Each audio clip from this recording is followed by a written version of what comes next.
যে বিভৎসতা, যে বর্বরতার ইতিহাস ওখানে লেখা আছে, এটা দেখা খুব সোজা না। আমিও খুব সহজে দেখতে পারিনি, কিন্তু আমি তারপরও অনুরোধ করব। এক ইতর বর্বরের পাল্লায় আমরা পড়েছিলাম। শেখ হাসিনা কি করেছেন তারা এই দেশকে নিয়ে, এই দেশের জনগণকে নিয়ে। এটা অনিবার্য। আসলে কেউ গায়ের জোরে ক্ষমতায় থাকতে হলে তাকে এগুলো করতেই হবে। এই কারণে আসলে শেখ হাসিনার প্রধান অপরাধ টাকা চুরি, পাচার না। আসলে আমার কাছে এগুলো বিরাট অপরাধ, ভয়ঙ্কর অপরাধ। দেশের জনগণের ভাগ্যকে ধ্বংস করা হয়। কিন্তু তার চেয়ে অনেক বড় অপরাধ হচ্ছে এগুলো বিচার বহির্ভূত হত্যাকাণ্ড, কাস্টোডিয়াল টর্চার, মানে হেফাজতে নির্যাতন, আরবিট্রারি ডিটেনশন, মানে গায়েবী মামলা টামলা, যে কাউকে যে কোনো সময় ধরে জেলে নিয়ে যাওয়া। কিন্তু এগুলো সবচেয়ে বড় হচ্ছে গুম। 8 তারিখে আপনার আইসিটিতে দুটো চার্জশিট, প্রথমে দুটো, পরে থার্ড চার্জশিট জমা পড়লো, তাই তো? 8 তারিখে এটা টিভি স্ক্রলে আসা শুরু করেছে বেলা 11টা 12টা 1টা দিক থেকে। তা আমি যেটা বলছিলাম, আমাদের ওই যে আমরা যে রুমে বোর্ডের কার্যক্রমের ভিতরে থাকি, ওখানে কোনো ইলেকট্রনিক ডিভাইসও যায় না, টিভি তো দূরের কথা। সো আমরা কোনো একটা ব্রেকে যদি বের হইতাম, নামাজের ব্রেক বা লাঞ্চের ব্রেক, তখন আমরা জানতে পারছি যে টিভি স্ক্রলে বা সোশ্যাল মিডিয়াতে বা কোনোভাবে জানতে পারছি যে চার্জশিট জমা হয়েছে বা চার্জশিট ট্রাইব্যুনালের আইসিটিতে এটা অ্যাকসেপ্টেড হয়েছে ইত্যাদি ইত্যাদি। আর মাত্র 10 দিন সময় হাতে আছে জেনারেল ওয়াকারুজ্জামানের। এই 10 দিনের ভিতরে অপরাধী সেনা অফিসারদেরকে তুলে দিতে হবে পুলিশের হাতে। বাংলাদেশের পুলিশ বাহিনী ক্যান্টনমেন্টে গিয়ে হাত করা পরিয়ে এই সেনা অফিসারদেরকে পিছন বেনে করে নিয়ে আসবে আন্তর্জাতিক অপরাধ ট্রাইব্যুনালে। আর আন্তর্জাতিক অপরাধ ট্রাইব্যুনাল তাদেরকে শোনাবেন কারাগারে পাঠানোর সংবাদ। এবং এই দেশটার মধ্যে তাদের চাকর বাকর দিয়া এই দেশটা চালাবার চেষ্টা করা হয়েছে, কিন্তু সেই চাকর বাকর কি ভবিষ্যতে দেশ চালাবে? হইতে পারে না। ওই যে ভৌগোলিক অবস্থার কথা বললাম না, ওই ভৌগোলিক অবস্থার কারণে এই দেশ একমাত্র রক্ষা তাদের হাতে জানেন, যারা ইসলামিক মাইন্ডেড তারাই এই দেশটাকে রক্ষা করতে পারবে। আন্তর্জাতিক অপরাধ আদালত সরকারকে বলেছে যে 22 অক্টোবরের মধ্যে এদেরকে গ্রেফতার করে আদালতে হাজির করতে হবে। আজকে হচ্ছে 11 অক্টোবর, 22 অক্টোবরের মধ্যে হাতে আছে আর 11 দিন। সেনাবাহিনী নিয়ে রাজনৈতিক দলগুলো নড়েচড়ে বসেছে। অবশ্য কিছু রাজনৈতিক দলের নিরাপত্তা সন্দেহজনক, তবে আমরা বলতে পারি যে নানান কল্পনা অবসান করে অবশেষে। আপনি কি ভীষণ শক্ত মনের অধিকারী? আপনি কি কোনো কিছুতেই কাঁদেন না? তাহলে আমি আপনাকে চ্যালেঞ্জ দিচ্ছি, এই মুহূর্তে আপনি প্রেস ক্লাবের এই অডিটোরিয়ামটায় আসুন এবং না কেঁদে থাকার চেষ্টা করুন।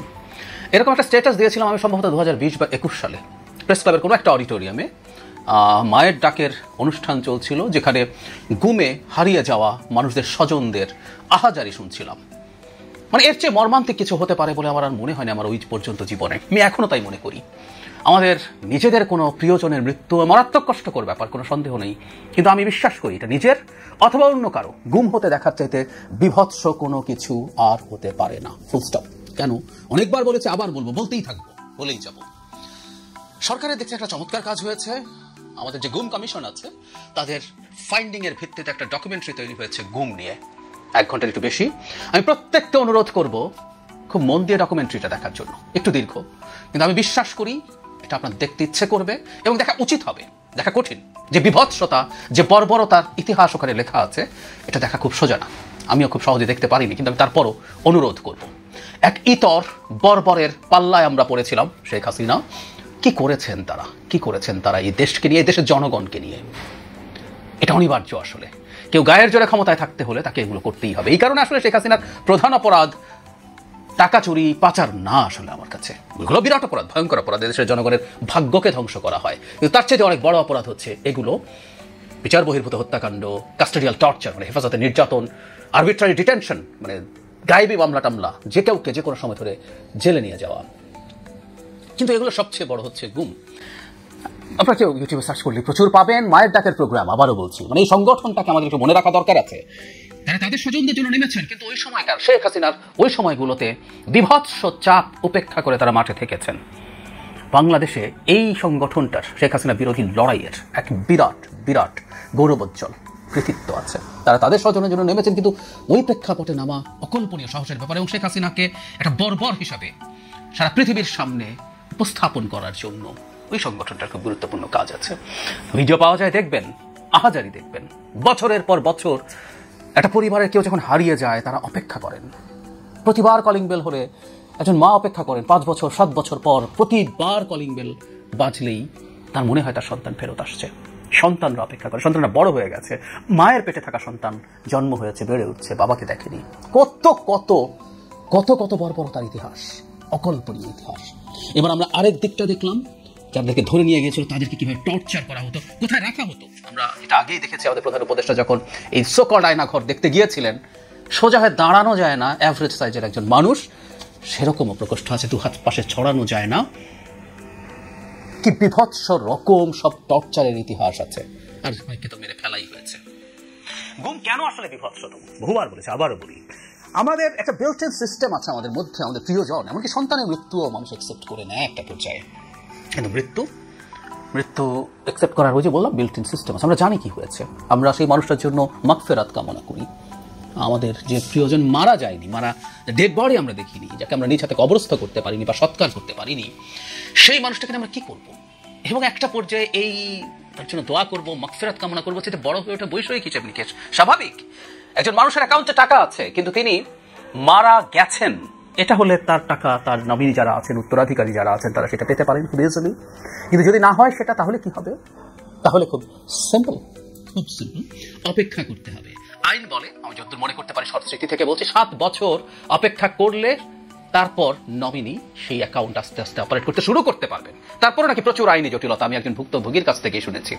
তো আমি দেখেছি এরকম মানুষও মায়ের টাকের প্রোগ্রামে এসছেন, মায়ের টাকের প্রচুর প্রোগ্রামে ইনডোর আউটডোর গেছি, যারা বলছেন তারা এখন শেষ পর্যন্ত চোখের কান্না শুকিয়ে এখন বেঁচে থাকার চিন্তা করছেন, খেতে পারছেন না, পড়তে পারছেন না, এবং গুম হয়ে যাওয়া পরিবারগুলোর সাথে অন্য আত্মীয় স্বজনরাও সাহসের অভাবে বা ভয়ে যোগাযোগ রাখেন না। সো উনি অপেক্ষা করছেন কিভাবে তার স্বামীর অ্যাকাউন্টটা তিনি পরিচালনা করতে পারেন।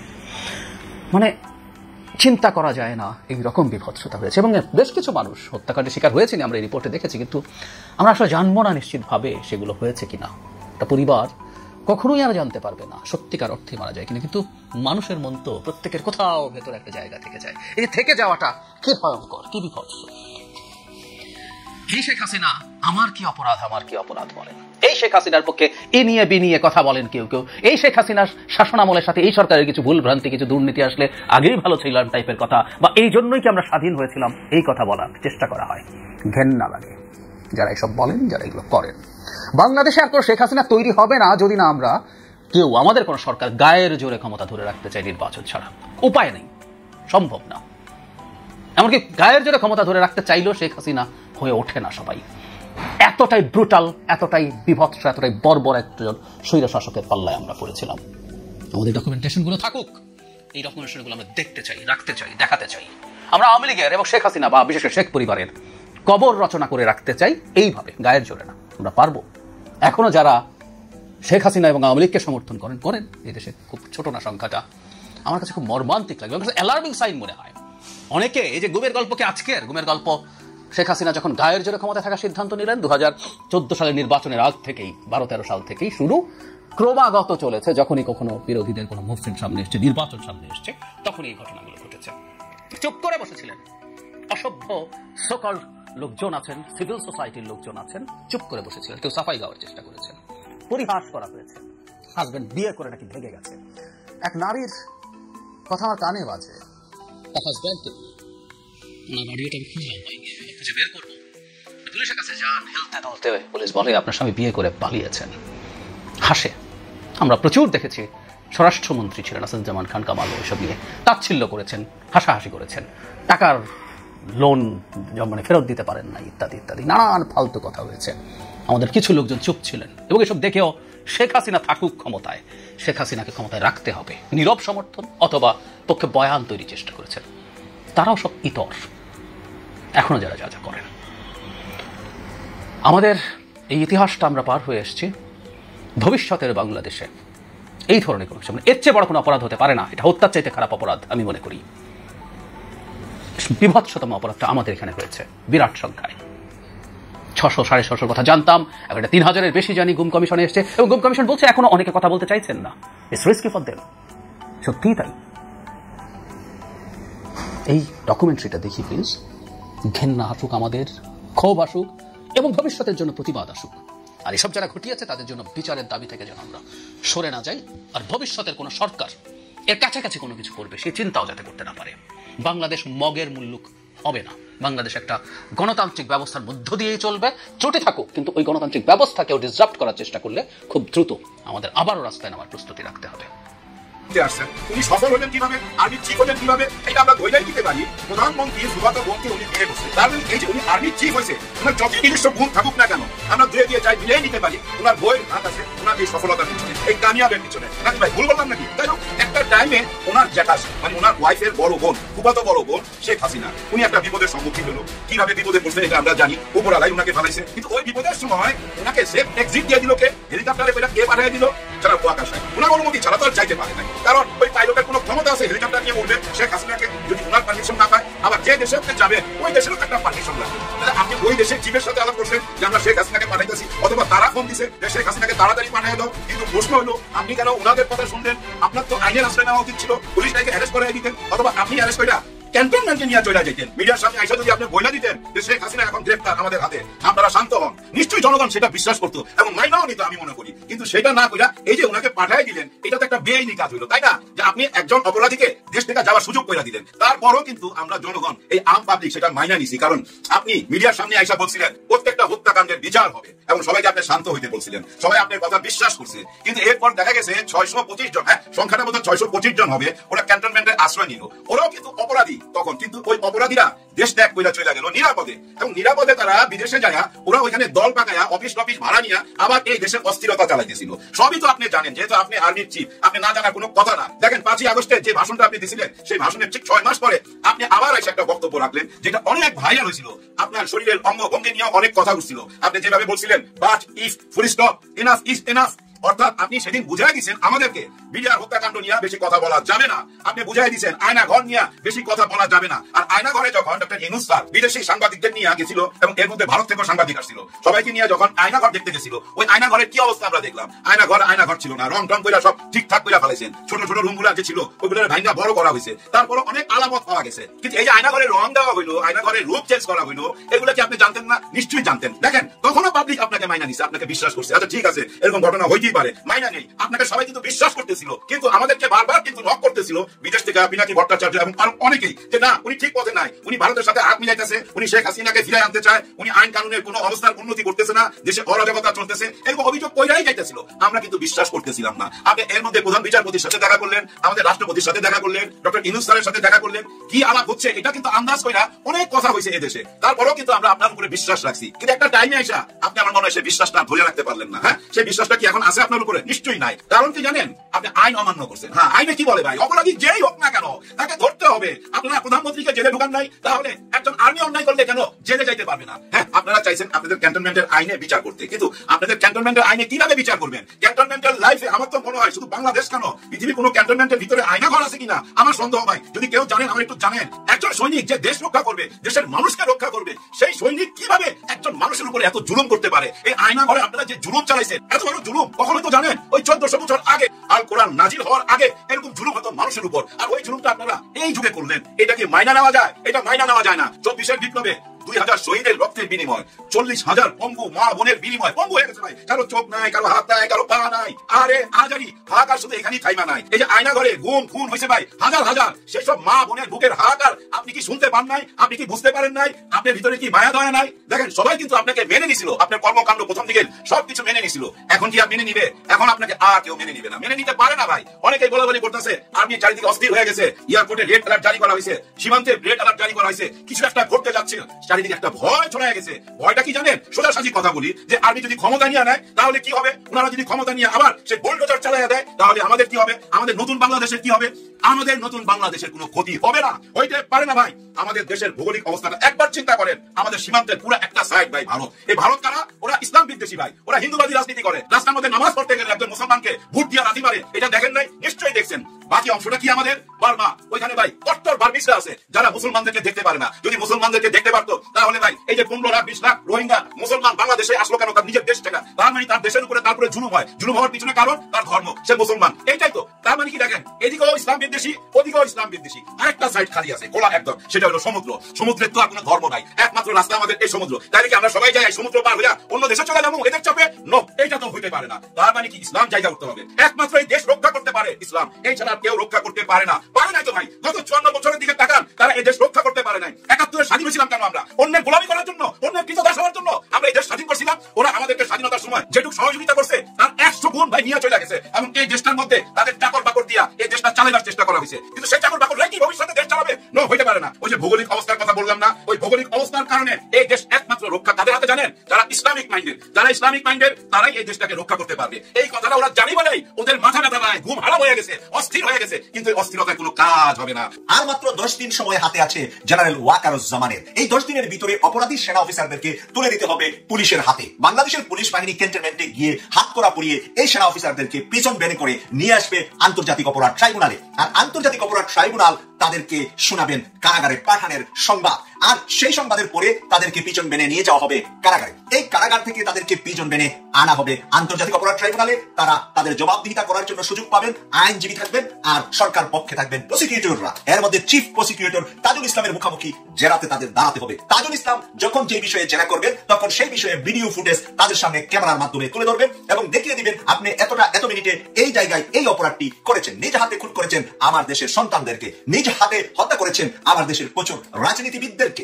এই কথা তাদের অস্বীকার করার আর কোনো সুযোগ থাকবে না সেই জেরার মুখে। এখন সেনা প্রধান ওয়াকারুজ্জামান কি করবেন? তার হাতে দুইটা অপশন আছে। দুইটা অপশনের একটি অপশনে তাকে যেতেই হবে। দুইটা অপশনের প্রথম অপশনটা বলে ফেলেছি, সেটা হলো পুলিশের কাছে সে তুলে দিবে তার বাহিনীর এই অপরাধীদেরকে, যে 14 জন চাকরিতে অবস্থান করছে আর 10 জন যারা অবসরপ্রাপ্ত আছে। 10 জনের দায়িত্ব সেনাপ্রধান ওয়াকারুজ্জামানের না, কিন্তু 14 জন যারা চাকরিতে অবস্থান করছে তাদের দায়িত্ব সেনাপ্রধান ওয়াকারুজ্জামানের। তাদের চাকরিচ্যুত করা এবং চাকরিচ্যুত করে তাদেরকে আইনের কাঠগড়ায় দাঁড় করানোর জন্য আইনের হাতে তুলে দেওয়া। আইনটা করবে বাস্তবায়ন বাংলাদেশ পুলিশ বাহিনী।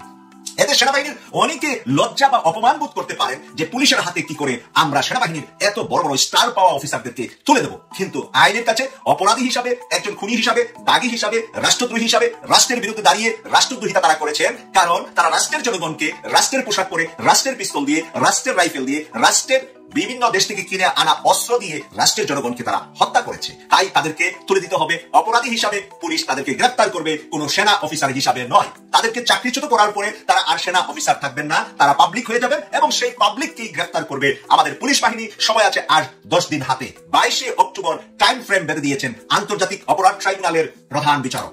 সেই জায়গায় আর কোনো সুযোগ নাই এই টাইম বাড়ানো আর এই টাইম কমানো। আগামী 10 দিনের ভিতরেই তাদের ভাগ্য নির্ধারণ করতে হবে। এখন সেনাপ্রধান ওয়াকারুজ্জামান কি করবেন? তাদেরকে বাঁচানোর জন্য সেনা বিদ্রোহ করবেন, দেশের ক্ষমতা উনি নিয়ে নেবেন, ডক্টর ইউনূসকে গ্রেফতার করবেন, 20 জন আরো উপদেষ্টাকে গ্রেফতার করে দেশে জরুরি আইন জারি করবেন? না, সেই দ্বিতীয় অপশনটিও উনার করা সম্ভব নয়। তার কারণ হলো সেনাবাহিনীর ভিতরে 90% সেনাবাহিনী এই অপরাধীদেরকে সরকারের কাছে তুলে দেওয়ার পক্ষে, আর 10% ম্যাক্সিমাম 5% ভারতীয় পক্ষে, আর 5% থাকবে নিরপেক্ষ, তারা কোনো দিকেই কথা বলবে না। সেই 10% বাদ দিলে 90% দেশপ্রেমী সেনাবাহিনী ওয়াকারুজ্জামানের বিরুদ্ধে তাক করবে তাদের হাতের রাইফেল। তখন কি হবে? সেই 10% মাটির সাথে বা 5% মাটির সাথে মিশে যাবে, 90% সেনাবাহিনীর বিজয় হবে। দেশে যে কোনো উপায়ে সেনাপ্রধান ওয়াকারুজ্জামান চেষ্টা করছেন তাদেরকে রক্ষা করতে, কিন্তু শেষ রক্ষা করার কোনো ক্ষমতা, কোনো ধরনের ওয়ে, কোনো ধরনের রাস্তা সেনাপ্রধান ওয়াকারুজ্জামানের হাতে নাই। এখন তাদেরকে তুলে দেওয়াটাই তার জন্য সবচাইতে বেশি সম্মানের এবং সবচাইতে বেশি নিরাপদের। কিন্তু তারপরেও তার ভিতরে একটু ভয় কাজ করে, কারণ পার্সোনালি ওনার ওপেন হার্ট সার্জারি হয়েছে। উনি একজন অসুস্থ মানুষ। সেনাপ্রধান হওয়ার জন্য কোনো যোগ্যতাই তার ছিল না। তার চাইতে অধিক যোগ্য মানুষদেরকে ওভারটেক করে শেখ হাসিনা নিজের ফুফাতু বোনের জামাইকে উনি সেনাপ্রধান করেছেন। ওনার ফুফা জেনারেল মুস্তাফিজুর রহমানও এক সময় সেনাপ্রধান ছিলেন। তাও 96-তে শেখ হাসিনা ক্ষমতায় এসে জেনারেল মুস্তাফিজুর রহমানকে, জেনারেল ওয়াকারুজ্জামানের শ্বশুরকে সেনাপ্রধান বানিয়েছিলেন।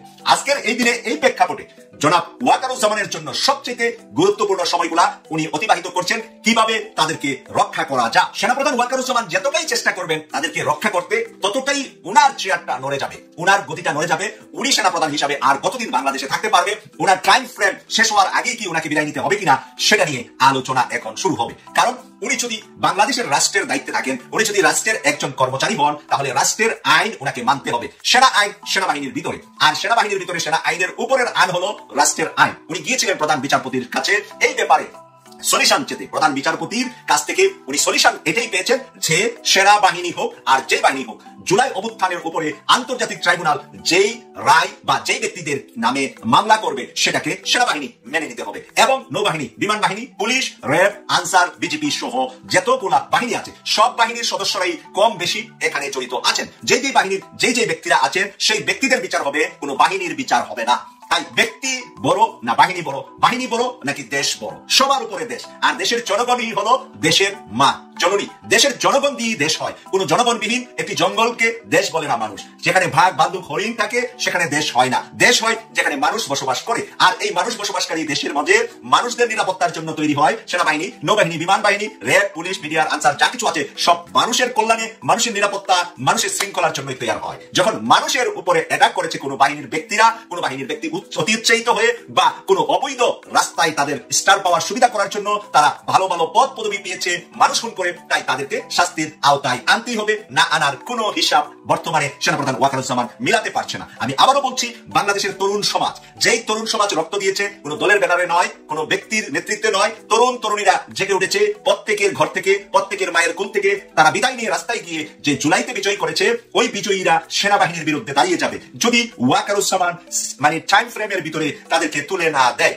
তখন সেনাবাহিনী আর জনগণের মুখোমুখি হবেন না, কারণ 90% সেনাবাহিনী জনগণের পক্ষে আছেন, জনগণের পক্ষে রাস্তায় থাকবেন। আর ওই 10% ক্যান্টনমেন্টের থেকে তারা টেকেল দিতে পারবেন না 90% সেনাবাহিনীকে এবং দেশের 18 কোটি জনতাকে। তাই ওয়াকারুজ্জামানের পরাজয় আরেকটি মহাপরাজয় হবে, এবং সেই পরাজয়ে ওয়াকারুজ্জামান বেঁচে থাকতে পারবেন কিনা বা তাকে তখন বড় আসামি করা হবে, কারণ কাঠগড়ায় তাকে দাঁড় করানো হবে যদি উনি সেনা অভ্যুত্থানের দিকে যান। আন্তর্জাতিক অপরাধ আদালত কর্তৃক সেনা কর্মকর্তাদের বিরুদ্ধে যে গ্রেপ্তারি পরোয়ানা জারি করা হয়েছে, এটা নিয়ে আমি পরপর 2 দিন 2টো ভিডিও বানালেও চিন্তা করলাম যে আরো বিশেষ কিছু আলোচনা করা প্রয়োজন, এবং আজকের আলোচনায় আপনাদের সামনে অনেক বিষয় কিন্তু ক্লিয়ার হয়ে যাবে। আপনারা জানেন যে ক্ষমতাচ্যুত আওয়ামী লীগ সরকারের আমলে গুম করে নির্যাতনের অভিযোগে দায়ের করা 2টি মামলায় 24 জন সাবেক এবং বর্তমান সেনা কর্মকর্তার নামে গ্রেপ্তারি পরোয়ানা জারি করা হয়েছে। তার ভিতরে 10 জন অবসরপ্রাপ্ত এবং 14 জন কর্মরত, এবং সেই সঙ্গে শেখ হাসিনা, আসাদুজ্জামান খান কামাল, বেনজির আহমেদ এবং র্যাবের 2 সাবেক মহাপরিচালক রয়েছেন।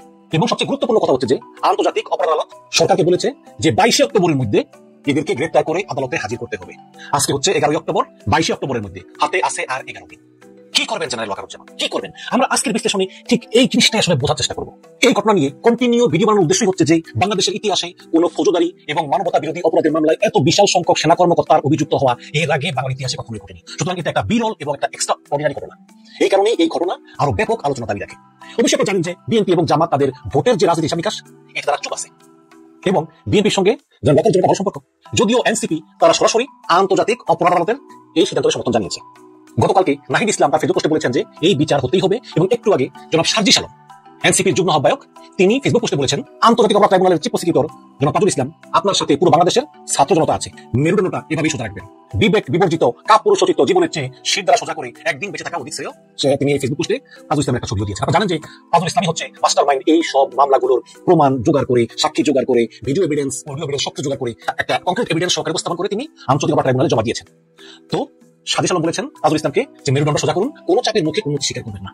তার মানে আমরা এনসিপি কে শুধু পেলাম যে এই দুটো গ্রেপ্তারি পরোয়ানা সমর্থন জানাতে বিএনপি এবং জামাত ইসলাম তারা চুপচাপ ভোটের রাজনীতির হিসাব নিকাশে, এটা বোঝা গেল। এখন সেনাপ্রধান জেনারেল ওয়াকারুজ্জামান তিনি কিন্তু কথা বলি আমি, তিনি কিন্তু এই বিচারে কোনো বাধা এখন পর্যন্ত দেননি। অনেকে অনেক কথা বলি, তিনি যা করতে চেয়েছেন, তিনি চেয়েছেন বিভিন্ন জনের সঙ্গে পরামর্শ করে আইনি সহায়তা দিয়ে যাতে আইনের মাধ্যমে এই শাস্তিটাকে লঘু করা যায়, আদালতের নির্দেশের মাধ্যমে, কিন্তু আদালত তার অধীনে না। এবং তিনি চান যে এই বিচারগুলো সেনা আইনে হোক, যেহেতু তারা সেনাবাহিনীর কর্মকর্তা সেহেতু এই বিচারগুলো সেনা আইনে হোক। কিন্তু সরকার বলতেছে যে যেহেতু এই অন্যায়গুলো সিভিলিয়ানদের সঙ্গে হয়েছে, মানে তারা গুলি করে মেরেছেন সিভিলিয়ানদেরকে, প্লাস যখন তারা মেরেছেন তখন তারা সেনাবাহিনী ছিলেন না, তারা ওয়াকারের কমান্ডে ছিলেন না, তারা ছিলেন স্বরাষ্ট্র মন্ত্রণালয়ের কমান্ডে, বিজিবি, এনটিএমসি, ডিজিএফআই, র্যাব এসবে ছিলেন। সুতরাং এই বিচারটা সাধারণ আদালতেই হওয়া বাঞ্ছনীয়। প্লাস উদাহরণ দেওয়া যায় যে 15ই আগস্ট বঙ্গবন্ধু হত্যার সময় যে সব সামরিক কর্মকর্তারা অভিযুক্ত হয়েছিলেন, তারা কিন্তু সামরিক কর্মকর্তা হওয়া সত্ত্বেও তাদেরকে সাধারণ আইনে বিচার করা হয়েছিল। মানে যে সময় বঙ্গবন্ধুকে হত্যা করে তখন তারা সামরিক বাহিনীতে চাকরিরত অবস্থায় ছিলেন, বা তাদের বিচার করা হয়েছে সাধারণ আইনে। প্লাস শেখ হাসিনার আমলে নারায়ণগঞ্জে যে র্যাব সদস্য কর্তৃক 7টা খুন সংঘটিত হয়, সেই খুনের মামলায় সেই র্যাবের তৎকালীন commander lieutenant colonel Tarek Sayeed, Awami লীগের এমপি মায়ার জামাই, সে সহ মেজর রানা সহ আর অনেককে সাধারণ আদালতেই তাদের বিচার করা হয়, সামরিক আদালতে নয়। সুতরাং এইসব বিষয়গুলো আছে। তারপরেও জেনারেল ওয়াকারুজ্জামান প্রধান বিচারপতি দেখা করেছেন এবং অন্যান্য তিনি আইনি পরামর্শ দিচ্ছেন। এখন যেহেতু তিনি সেনাবাহিনীর প্রধান সামরিক, কাজেই অভিযুক্ত সেনা কর্মকর্তাদের যাতে আইনি সহায়তাটা দেওয়া যায় আইনের মধ্যে থেকে, এটা তিনি চেষ্টা করছেন। মনে করি যে এটা তার নৈতিক দায়িত্ব বটে। আইনি সহায়তা এটা সবার জন্য সমান এবং সবার এটা প্রাপ্য অধিকার। তো আবারও সেই প্রশ্ন, এই অভিযুক্ত সেনা কর্মকর্তা যারা সরাসরি এই জুলাই হত্যাকাণ্ডের সঙ্গে জড়িত, যারা শত শত ছাত্র জনতাকে গুলি করে হত্যা করেছেন, তাদের বিচারটা আসলে সামরিক আইনে হওয়া উচিত নাকি সিভিল আইনে হওয়া উচিত? এই বিষয়ে ব্যারিস্টার জ্যোতির্ময় বড়ুয়া বলেন যে যদি কোনো সেনা সদস্য বা সেনা কর্মকর্তা তাদের পেশাগত কাজ করতে গিয়ে কোনো ভুল ত্রুটি করে থাকেন, তাহলে তার বিচার হবে সামরিক আইনে। আর যদি কোনো সামরিক কর্মকর্তা বা সেনা সদস্য কোনো সাধারণ মানুষের উপর মানবাধিকার লঙ্ঘন করেন বা হত্যা করেন, তাহলে তার বিচার হবে সাধারণ আদালতে, মানে আন্তর্জাতিক অপরাধ আদালতে। আমার মনে হয় ব্যারিস্টার জ্যোতির্ময় বড়ুয়ার মতো একজন বিজ্ঞ আইনজীবীর এই ব্যাখ্যাটা গ্রহণ করা যেতে পারে। তার মানে এই অভিযুক্ত কর্মকর্তারা যেহেতু সেনা সদস্য হলেও তারা মানবতা বিরোধী অপরাধ করেছেন সাধারণ জনগণের বিরুদ্ধে, সুতরাং তাদের সেনা কোর্টে বিচার না হয়ে সাধারণ কোর্টে বিচার হতে পারে। তবে অনেক সাবেক সেনা কর্মকর্তা বলেছেন যে হত্যা, ধর্ষণ, ডাকাতির মতো অপরাধগুলোর জন্য সেনা কর্মকর্তাদের বিচার সাধারণত সাধারণ আদালতেই হয়। কিন্তু যদি সরকার এবং সেনা প্রধান এগ্রি থাকে বা আদালত অনুমতি দেয় তাহলে তাদের বিচার সেনা আইনেও হতে পারে। কিন্তু এক্ষেত্রে আদালত সেনা আইনে বিচার হওয়ার অনুমতি দেয়নি, আদালত দিয়েছে সিভিল কোর্টে বিচার হওয়ার জন্য। এবং এই যে দুইটা মামলায় সেনাবাহিনীর বর্তমান এবং সাবেক 24 কর্মকর্তার বিরুদ্ধে গ্রেফতারি পরোয়ানা জারি করা হলো যেদিন, তার দুদিনে কিন্তু আন্তর্জাতিক অপরাধ ট্রাইব্যুনাল একটা সংশোধনী এনেছে এবং সেই সংশোধনীটা কিন্তু এই অভিযুক্ত সেনা কর্মকর্তাদেরকে আরো বিপদে ফেলে দিয়েছে। কিছু সংশোধনী, সবচেয়ে বড় যে সংশোধনী সেটা হচ্ছে যে এই অভিযুক্ত সেনা কর্মকর্তারা প্রজাতন্ত্রের কোন চাকরিতে নিয়োগপ্রাপ্ত হতে পারবেন না, এছাড়া অন্য কোন সরকারি পদে অধিষ্ঠিত হতে পারবেন না এই অভিযুক্ত ব্যক্তি। এবং আরো বলা হয়েছে উপধারা 1 এ যাই কিছু থাকুক না কেন আদালত কর্তৃক কোনো ব্যক্তি অব্যাহতি বা হ্রাসপ্রাপ্ত হলেও ওই ব্যক্তির ক্ষেত্রে তা প্রযোজ্য হবে না। যদি আদালত থেকে এর আগে, মানে সেনা আদালত বা সিভিল আদালত থেকে যদি এর আগে দায় মুক্তি পেয়েও থাকে, এটা গ্রহণযোগ্য হবে না, তার বিরুদ্ধে স্টিল গ্রেফতারি পরোয়ানা প্রযোজ্য হবে এবং তারা সরকারি কোনো পদে থাকতে পারবেন না। অত্যন্ত জটিল বিষয়ে কোনো সন্দেহ নেই। সুতরাং এখন সরকার বদ্ধপরিকর, ইউনূস সরকার নথি স্বীকার করবেন না, ইউনূস সরকার তাদেরকে বিচারের আওতায় এনেই ছাড়বেন। এবং যেহেতু আন্তর্জাতিক অপরাধ আদালত সরকারকে নির্দেশ দিয়েছে এই অভিযুক্ত 24 সেনা কর্মকর্তাকে 22 অক্টোবরের মধ্যে গ্রেফতার করার জন্য, তো সেই অনুযায়ী সরকার রাষ্ট্রপতির কাছে এই প্রজ্ঞাপন অলরেডি পাঠিয়ে দিয়েছে। এখানে বলি যে সেনাবাহিনী, বিমান বাহিনী, নৌবাহিনী এই 3 বাহিনীর সর্বাধিনায়ক হলেন রাষ্ট্রপতি শাহাবুদ্দিন চুপ্পু এবং রাষ্ট্রপতি শাহাবুদ্দিন চুপ্পু শুধুমাত্র প্রধানমন্ত্রীর নির্দেশ অনুযায়ী এই সশস্ত্র বাহিনীকে নির্দেশ বা আদেশ দিতে পারেন, এর বাইরে তিনি পারেন না। সুতরাং এখন যেহেতু ডিফেক্টো প্রধানমন্ত্রী হচ্ছেন ডক্টর ইউনূস, সুতরাং ডক্টর ইউনূসের পরামর্শক্রমে রাষ্ট্রপতিকে বলা হয়েছে যে অবিলম্বে সেনানিবাসে চিঠি পাঠাতে, যাতে এই 24 জনের ভিতরে 10 জন তো পলাতক, তারা ভারতে আছে, আর যেই 14 জন সার্ভিং সেনা অফিসার আছে এখনো ক্যান্টনমেন্টে, তাদেরকে ক্যান্টনমেন্টের বাইরে এনে যাতে সাধারণ পুলিশের কাছে তুলে দেওয়া হয়। আজকে 10 তারিখ, সময় আছে আর মাত্র 11 দিন। এখন সে কি প্রশ্ন, তাহলে জেনারেল ওয়াকার এখন কি করবেন? জেনারেল ওয়াকার কি রাষ্ট্রপতি চুপ্পুকে বলবেন যে এদেরকে ইন্ডেমনিটি দেওয়ার জন্য? আবার এখানে সমস্যা আছে, রাষ্ট্রপতি যদি কাউকে সাধারণ ক্ষমা করতে হয় তাহলে সেটা শুধুমাত্র প্রধানমন্ত্রীর সুপারিশই করতে পারে, তার বাইরে কিন্তু না। তো সেক্ষেত্রে প্রধানমন্ত্রী পদমর্যাদার ডক্টর ইউনূস তিনি কিন্তু এই সুপারিশ কখনোই রাষ্ট্রপতির কাছে করবেন না, এটা একটা সমস্যা।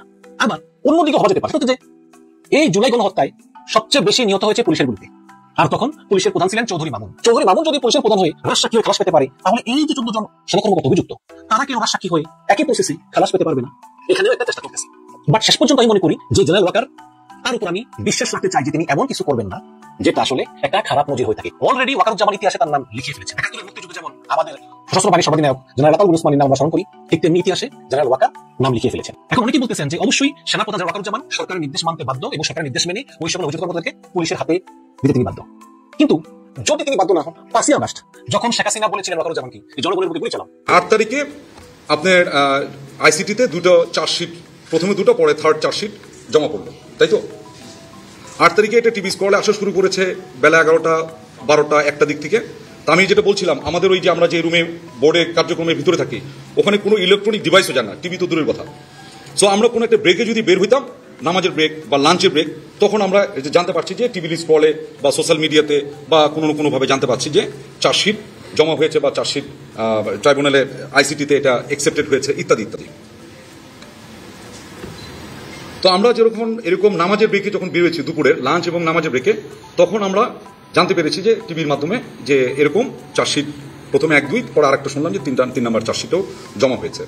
এবং চার্জশিটের ভিতরে আমরা জানতে পারলাম যে এইখানে একটা চার্জ হয়েছিল যারা গুম সংক্রান্তই, এটা হলো যে যারা ডিজিএফআইতে কর্মরত ছিল তাদের একটা বড় অংশ এখানে জড়িত ছিল বিধায় বা জড়িত আছে এরকম একটা অভিযোগ।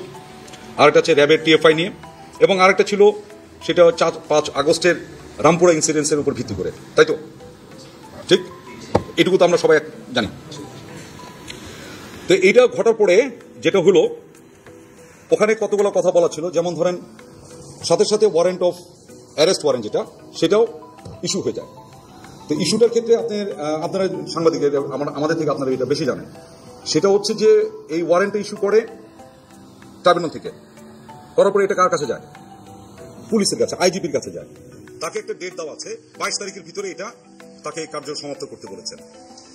আর এখানে অনুলিপি হিসেবে, অনুলিপি পর্যন্ত মানে ফটোকপি বা অ্যানাদার কপি, এগুলো কপি হিসেবে আমাদের বিভিন্ন অ্যাপয়েন্টমেন্ট যারা আছে তাদের কাছে একটা করে অনুলিপি, আমরা এটা সোশ্যাল মিডিয়াতে দেখেছি এবং টিভির স্ক্রলে কেউ এটা দিতে পেরেছেন, কেউ দিতে পারে না, বাট আমরা সোশ্যাল মিডিয়াতে দেখেছি এরকম চার্জশিটের অনুলিপির ভিতরে কারো কারো আছে। আমরা অদ্যাবধি পর্যন্ত কোনো এই যেটা বললাম অ্যারেস্ট ওয়ারেন্ট এখন পর্যন্ত আমরা হস্তগত হয় না। এটা আপনার বিষয়টা কিন্তু মানে আইনি বিষয়, এটা কোনো অন্য কোনো চিঠি বা অন্য কোনো কিছু না যে ইলেকট্রিসিটি বিল আসলো সেই ইলেকট্রিসিটি বিল দিল না কেন, এটা কিন্তু আইনি বিষয়। আপনারা একটু খেয়াল করে দেখেন, এটা আসার কথা তার একটা প্রেসক্রাইব রুট আছে, সেটা পুলিশের মাধ্যমে আসবে, ইন্ডিভিজুয়ালের কাছে পৌঁছাবে, ইন্ডিভিজুয়াল এটা রিসিভ করবেন, ওটা সাইন করবেন, ডকুমেন্ট এটা ফেরত যাবে, কোর্ট অ্যাকনোলেজ করবেন যে যার এটা ইস্যু হয়েছিল সেটা রিসিভ করেছে, তাই তো? এটা কি বিদ্যুৎ বিলের মতো না? কিন্তু খেয়াল করে দেখেন, আমরা এখন পর্যন্ত ওই ইয়েটা পাইনি, যেটা ওয়ারেন্ট আমরা এখনো আমাদের হস্তগত হয়নি। কিন্তু বাংলাদেশ সেনাবাহিনী সংবিধান স্বীকৃত বাংলাদেশের সকল আইনের প্রতি শ্রদ্ধাশীল। আমি আবার বলে নিচ্ছি, বাংলাদেশ সেনাবাহিনী সংবিধান স্বীকৃত বাংলাদেশের সকল আইনের প্রতি শ্রদ্ধাশীল। সেই প্রেক্ষিতেই আমরা 8 তারিখেই মানে বুধবার 8